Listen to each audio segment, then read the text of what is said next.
কারো কাছে, পৃথিবীর কোন সৃষ্টির কাছে যাররা পরিমাণ কিচ্ছু পাওয়ার আশা করবেন না। একটু আশা করবেন আপনি কষ্ট পাবেন। কারো কাছে কোনো আশা করতে যায় না, শুধু আল্লাহর কাছে আশা করেন। সমস্ত কাজের প্রতিদান আল্লাহর কাছে চান, পরকালে আপনি সুখে থাকবেন ইনশাআল্লাহ। শেষ হাসি আপনি হাসবেন ইনশাআল্লাহ। এছাড়া আমি কোনো সলিউশন দেখি না ভাই। আমি কলিজা থেকে কথাগুলো বললাম আপনাকে, আর যে কথা কলিজা থেকে বের হয় সেই কথা আপনার কলিজার মধ্যে আঘাত করবে ইনশাআল্লাহ। সব কাজ শুধু আল্লাহর জন্য করেন, কেউ আপনার আপন না। আল্লাহ ছাড়া কেউ আপনার আপন নয়। আপনি ভুল করবেন যদি আপনি অন্য কাউকে আপন মনে করেন। আপনার পলিটিক্যাল লিডার, আপনার প্রশাসনের স্যার, আপনার পরিবারের স্ত্রী, আপনার সন্তান, হাবি হাবি যা যা আছে, যদি মনে করেন আমার আপনজন, আপনি ভুল করবেন। সবাই সবার স্বার্থ চেনে, সবাই সবার স্বার্থ চেনে। শুধু আল্লাহ আপনাকে নিঃস্বার্থভাবে ভালোবাসেন। আল্লাহ পাক স্বার্থ চান না। সারাটা জীবন পাপ করে থাকলেও একটা বার দাঁড়িয়ে খালি বলেন আল্লাহ আস্তাগফিরুল্লাহ ওয়া আতুবু ইলাইহি। মন থেকে বলেন আল্লাহ আমি ভুল করেছি, আল্লাহ আমাকে মাফ করে দাও। এক মুহূর্তের মধ্যে আল্লাহ পাক আপনার সমস্ত গুনাহগুলোকে নেকিতে পরিবর্তন করে দিবেন ইনশাআল্লাহ। আল্লাহ ছাড়া কেউ নাই আপন। আল্লাহর জন্য খালেস করে ফেলেন নিজেকে, তার দিনের জন্য চেষ্টা করেন। তার দিন আজকে অবহেলিত, তার দিন আজকে অপদস্থ। সারা বিশ্বের বুকে আজকে মুসলিমরা নির্যাতিত, নিপীড়িত। দিনকে এগিয়ে নেওয়ার জন্য কিছু করেন। আপনার ক্ষুদ্র ক্ষুদ্র প্রচেষ্টা ইনশাআল্লাহ আগামী দিন ইসলামের বড় বিজয় নিয়ে আসবে। দিনের জন্য খালাস করে ফেলেন নিজেকে। আপনার সময় আছে এখন, জ্ঞান অর্জন করেন, জ্ঞান অর্জন করেন, পড়াশোনা করেন, আলেম ওলামার কাছে গিয়ে ক্লাসিক্যাল বইগুলো পড়েন, প্রজেক্ট রেডি করেন, দাওয়াতি কাজ করেন, বই লিখেন, বক্তব্য দেন, দিনের জন্য করেন। আপনাকে আপনার দুনিয়া আল্লাহ গুছিয়ে দিবে ইনশাআল্লাহ। দুনিয়া আল্লাহ গুছিয়ে দিবে ইনশাআল্লাহ। আপনি দিনের জন্য খালাস করে ফেলেন নিজেকে, আল্লাহর দিনের হয়ে যান। এবং দুনিয়া যে কাজগুলো করবেন শুধু আল্লাহ সন্তুষ্টির জন্য করবেন, কারো কাছে কিচ্ছু পাওয়ার আশা করবেন না। দেখবেন ইনশাআল্লাহ আপনি সুখে থাকবেন। একটা পর্যায়ে গিয়ে নূহ আলাইহিস সালামকে বলতে হয়েছে রব্বি আন্নী মাগলুবুন ফান্তাসির। আল্লাহ 950 বছর দাওয়াত দিলাম, মানুষ কথা শোনে না, মানুষ শোনেই না। 950 বছর দাওয়াত দিলাম, আল্লাহ আমার পরিবারের লোকও কথা শোনে না। আল্লাহ আমি পরাজিত, তুমি আমাকে সাহায্য করো। একটা পর্যায়ে গিয়ে লূত আলাইহিস সালামকেও তার স্ত্রী সন্তান ছেড়ে চলে যেতে হলো। একটা পর্যায়ে গিয়ে ইব্রাহিম আলাইহিস সালামকে তার বাবাকে ছেড়ে চলে যেতে হলো। একটা পর্যায়ে গিয়ে আসহাবুল কাহফকে সমাজ থেকে চলে যেতে হলো দূরে। একটা পর্যায়ে গিয়ে মুহাম্মদ সাল্লাল্লাহু আলাইহি ওয়াসাল্লামকে হিজরত করে চলে যেতে হলো, সাথে কেউ ছিল না। আল্লাহর জন্য ভালোবাসা, আল্লাহর জন্যই বিচ্ছেদ। ইতিহাস তাদেরকে ভুলে যায় নাই। তো একটা পর্যায়ে গিয়ে মানুষ যখন আর পারে না, তখন প্রয়োজনে একা আল্লাহকে নিয়ে থাকতে হয়। এটাই আল্লাহ পাকের মারিফতের সর্বোচ্চ লেভেল। আল্লাহকে নিয়ে থাকেন, ইনশাআল্লাহ আপনি ভালো থাকবেন। রাসূলকে নিয়ে থাকেন, ভালো থাকবেন। তার সুন্নাহকে নিয়ে থাকেন, ভালো থাকবেন। তার দিনকে নিয়ে থাকেন, দিনের জ্ঞান অর্জন করেন, দিনটাকে প্রচার করার চেষ্টা করেন, দিনটাকে প্রতিষ্ঠা করার চেষ্টা করেন। দিন প্রতিষ্ঠা করলে কারো কোনো ক্ষতি হবে না। শৈথিল্যতাবাদী হবেন না, আবার চরমপন্থী হবেন না, জঙ্গি সন্ত্রাসী হয়ে যাবেন না। মধ্যম পন্থায় দিনটাকে নিয়ে গিয়ে যাবেন, মধ্যম পন্থায় এগিয়ে যাবেন, ধীরে ধীরে সবরের সাথে। একটা লেকচারে বলেছিলাম, আমাকে 3টা নসিহত করেছিলেন একজন আলেম। বলেছিলেন প্রথমে জ্ঞান অর্জন করো, 1, 2, তারপরে তুমি ধৈর্য ধরা শিখো, আর 3 সাহসী হও। ভীরু কাপুরুষের জন্য জান্নাত নয়, তিনি বলেছিলেন। অতএব এভাবে চিন্তা করলে আপনি ইনশাআল্লাহ দুনিয়াতে ঠকবেন না, বা দুনিয়াতে ঠকলেও পরকালে আপনি জিতবেন ইনশাআল্লাহ তাআলা। পরকালে আল্লাহ পাক আপনার প্রতিটা কষ্টের প্রতিদান দিবেন ইনশাআল্লাহ আযজা ওয়া জাল। আসুন আমরা সবাই যার যার জায়গা থেকে আল্লাহর হয়ে যাই, আল্লাহর জন্য নিজেকে খালেস করে দিই। আর আল্লাহর ভালোবাসা পেতে চাইলে তার রাসূলকে তার রাসূলের আনুগত্য করতে হবে, তার সুন্নাহ মাফিক চলতে হবে। আল্লাহ পাকের ফরজ ওয়াজিবকে ভালোবেসে আদায় করেন, বিরক্ত হয়েন না। নামাজের আজান হচ্ছে, বিরক্ত হয়ে যায় না, ভালোবেসে নামাজে যান। যে আল্লাহ আমার কাছে একটা ইবাদত চেয়েছেন, আমার রব, আমার সৃষ্টিকর্তা আমাকে একটা সুযোগ দিয়েছেন, আমার কাছে একটা ইবাদত চেয়েছেন, সিজদা চেয়েছেন। আল্লাহ আমার কাছে কি আর চেয়েছেন? তাওহীদ চেয়েছেন, সুন্নত চেয়েছেন, হালাল খাই এতটুকু চেয়েছেন, সাধ্যমতো দিনের খেদমত করে এটা চেয়েছেন। আল্লাহ পাক আমার জন্য জান্নাত রেখেছেন, আমি আল্লাহর জন্য করব না? আল্লাহ পাকের কাজগুলো ভালোবেসে করেন, আল্লাহ পাকে কাছে পাবেন ইনশাআল্লাহ তাআলা। দেখবেন যদি আপনি আল্লাহর হয়ে যান, আপনি মনে মনে কিছু চাইবেন, হাত উঠিয়ে চাওয়ার আগে আপনার সামনে আল্লাহ পাক সেটা হাজির করে দিবেন ইনশাআল্লাহ।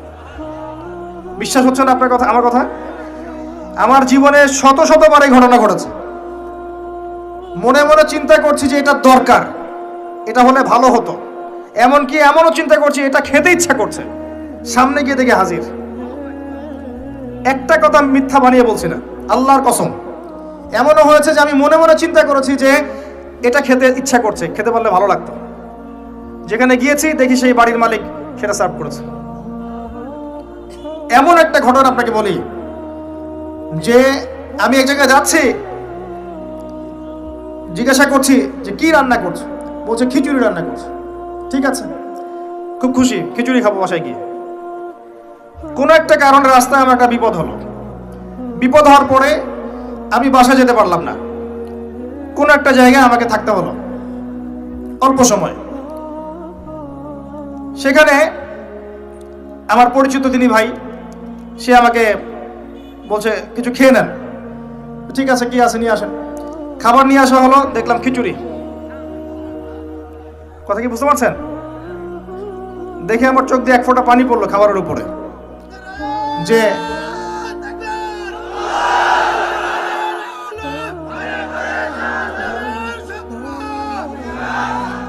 দাঁড়ান, আল্লাহ পাক এতই কাছে, এতই কাছে। যদি আপনি আল্লাহর হয়ে যান, আল্লাহর জন্য খালেস করে ফেলেন নিজেকে, আপনি দেখবেন আপনি যা চাচ্ছেন আল্লাহ পাক আপনার মনের কথা শুনে নেবেন, আপনার সামনে হাজির করে দিবেন ইনশাআল্লাহ। কিচ্ছু ভাববেন না, আল্লাহকে ছাড়া কোনো দিকে ভাবার দরকার নাই। আল্লাহর দিন আজকে একটা চরম অবমাননাকর জায়গার মধ্যে আছে, আপনি বুঝতে পারছেন না। দুই চোখ দিয়ে দেখেন, সারা বিশ্বের প্রেক্ষাপটের সাথে মুসলিমদের অবস্থা মেলান, দেখবেন আমরা আর সে আগের জায়গায় নাই।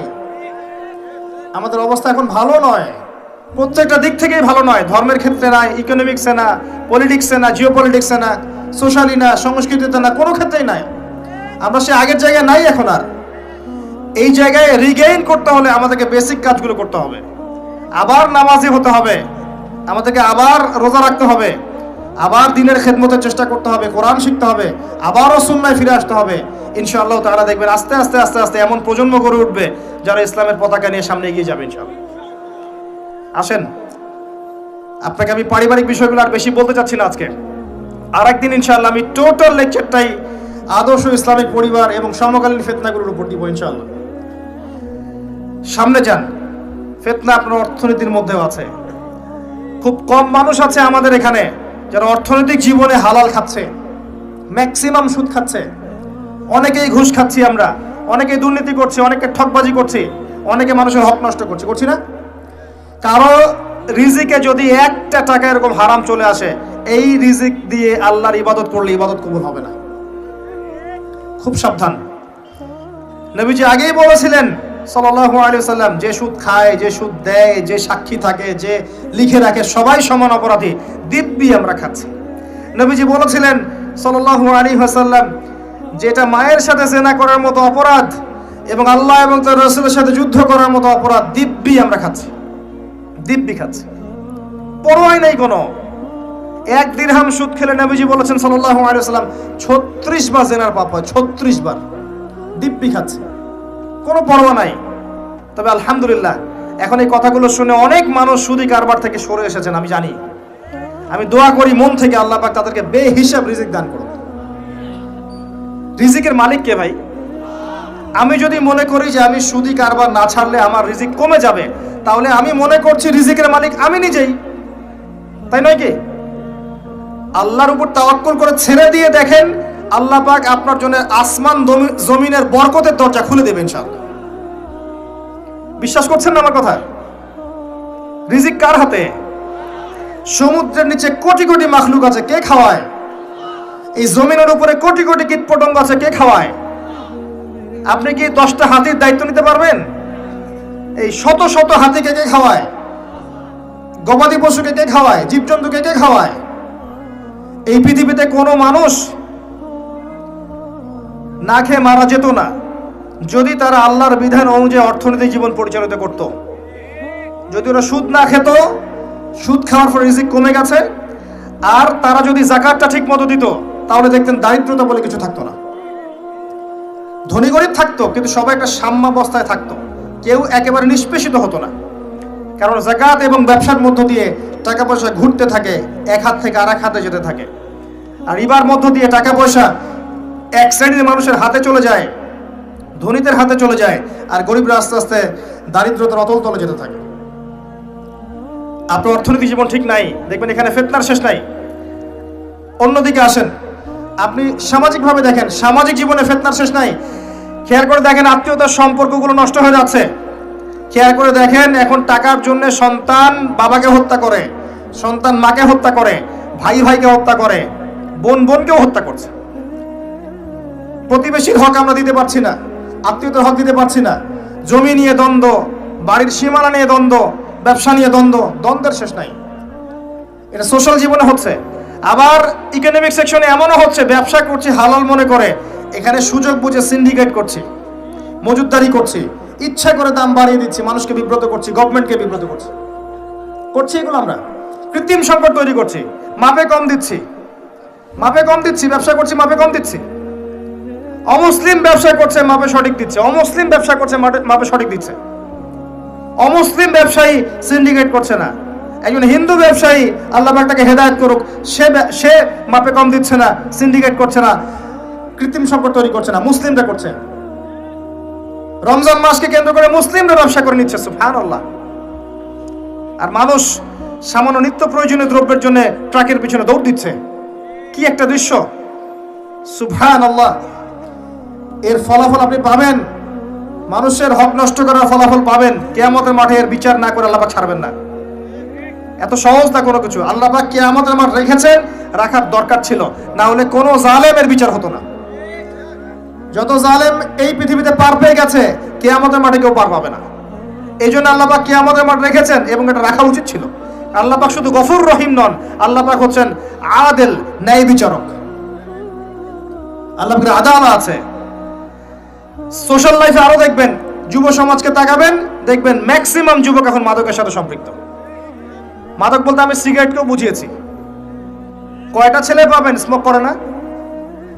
এখান থেকে শুরু করে আস্তে আস্তে গাঁজা, ফেন্সিডিল, ইয়াবা পর্যন্ত চলে যায়। ক্যাসিনোতে রাত কাটায়, জুয়া খেলে, দেখবেন আপনি মেয়ে নিয়ে ফুর্তি করছে, জেনা করছে। সমাজের দিকে তাকান, বেশি বেশি জেনা বেড়েছে। পাড়ায় পাড়ায়, মহল্লায় মহল্লায় জেনা, জেনা আর জেনা। বেশি বেশি ধর্ষণ বেড়েছে। ধর্ষণ তো বাড়বেই, কারণ পর্নোগ্রাফি যে আছে, পর্নোগ্রাফি বন্ধ না করতে পারলে ধর্ষণ বন্ধ হবে না। পর্ন ফ্রি অ্যাক্সেস, সবাই মোবাইলের মধ্যে পর্ন দেখতে পারে। যে কেউ বাসায় যাবে, দরজা বন্ধ করবে, রাত্রেবেলা শুয়ে পর্ন দেখবে, যে কেউ পারবে, কেউ বাধা দেওয়ার নাই। আর মনের মধ্যে তো আল্লাহর ভয় নাই, নামাজ রোজা হজ জাকাত তো নাই। পর্ন দেখবে, ভিতর থেকে পশু হয়ে যাবে। তখন একটা মেয়েকে তার কাছে মেয়ে মনে হবে না, গোশতের টুকরা মনে হবে। জি, যে ব্যক্তি পর্ণাসক্ত তার কাছে একটা মেয়েকে মেয়ে মনে হয় না, তার কাছে একটা মেয়েকে সম্মান দেওয়ার মানসিকতা থাকে না। তার কাছে একটা মেয়েকে মনে হয় একটা মাংসের বা গোশতের টুকরা, একে ভোগ করতে হবে, এতটুকু মনে হয়।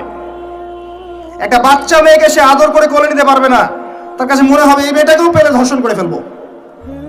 ডে বাই ডে বাচ্চাদের ধর্ষণ বেড়েছে বাংলাদেশের মাটিতে। এটার কারণ পর্নোগ্রাফি। এটা মানুষকে পশু বানিয়ে ফেলেছে। আর কিভাবে বললে আপনারা বুঝবেন? পর্ন বন্ধ না করতে পারলে যুব সমাজের অবক্ষয় ঠেকানো যাবে না। এই পর্নোগ্রাফির কারণে ধর্ষণ বেড়েছে। এর উপরে আরো আছে, এর উপরে মেয়েরা আবার জিন্স গেঞ্জি পরে ঘুরছে, বেহায়াপনার মতো ঘুরছে। রাস্তাঘাটে, অফিসে, শপিং মলে, বিমানবন্দরে, যে কোনো জায়গায় আপনি যান, দেখবেন মেয়েরা নগ্ন হয়ে ঘুরছে। কাপড় পরেও নগ্ন, কাপড় পরেও নগ্ন। এটা ওই নগ্ন বোঝানো হয়নি যে একেবারে কোনো ড্রেসই নাই।